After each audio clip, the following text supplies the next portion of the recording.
হালাল রিজিক উপার্জন করা ফরজ। হালাল রিজিক উপার্জন করা ফরজ। মানুষের জীবন কিন্তু আবর্তিত হয় এই অর্থনীতিকে কেন্দ্র করেই। আমরা যদি বর্তমান সময়ে আমাদের দৃষ্টিভঙ্গিকে বিবেচনা করি, আমি কি করতেছি? চাকরি বাকরি করতেছি। কেন? পরিবার পরিজনের ভরণ পোষণ করব, এটা অন্যায় কিছু না। বরং এখানে যদি একটু দৃষ্টিভঙ্গি চেঞ্জ করি, এটাও আমার ইবাদত। এটাও আমার কি? ইবাদত।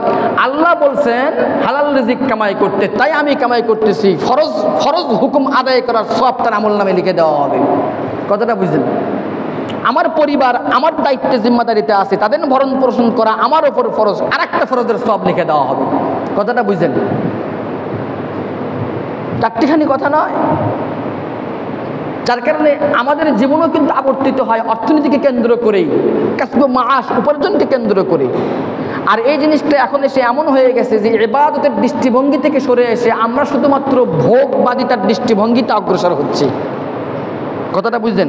কাসব মাআশ জীবনের অবিচ্ছেদ্য অংশ, অর্থনীতি মানব সভ্যতার অবিচ্ছেদ্য অংশ। কিন্তু ইসলামী অর্থনীতির একটা বিষয়, একটা সাইট হলো এটা ইবাদতেরও একটা অংশ। কিন্তু আমরা এটাকে শুধুমাত্র বস্তুবাদী দৃষ্টিভঙ্গি আর ভোগবাদী দৃষ্টিভঙ্গিতে নিয়ে আসার কারণে ইবাদতের সাইটটা নাই হয়ে গেছে। যার কারণে কি হয়েছে? জীবনের উদ্দেশ্যই হয়ে গেছে শুধুমাত্র কামাই করো, খাও, কিছু করো, এরপরে মরে যাও, এরপরে মরে যাও। সন্তানদেরকেও আমরা ওইভাবেই কি করি? তালিম দেই যে কি তোমাকে এই পর্যন্ত যেইটা হবে, এত টাকা ইনকাম করতে হবে, অমুকের মতো স্যালারি পাইতে হবে, তার জন্য করো যুদ্ধ জিহাদ, যা করতে হবে করো। ঘরের ভেতরে আটকায় থুয়ে তোমার কৈশোরকাল, তোমার যৌবনকালের বিরাট একটা অংশ তোমাকে পাগলা গারদের মতো করে আবদ্ধ করে রেখে তোমাকে রেজাল্ট ভালো করাবো।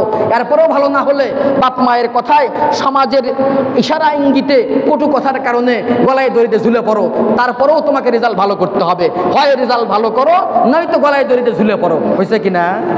বিষয়টা এমন কেন হয়েছে? এটা বাপ মা যে সন্তানদেরকে চাপ দিচ্ছেন, ভালোর জন্যই দিচ্ছেন। সমাজ আঙ্গুল তুলছে, বাক কথা বলছে। কেন বলছে?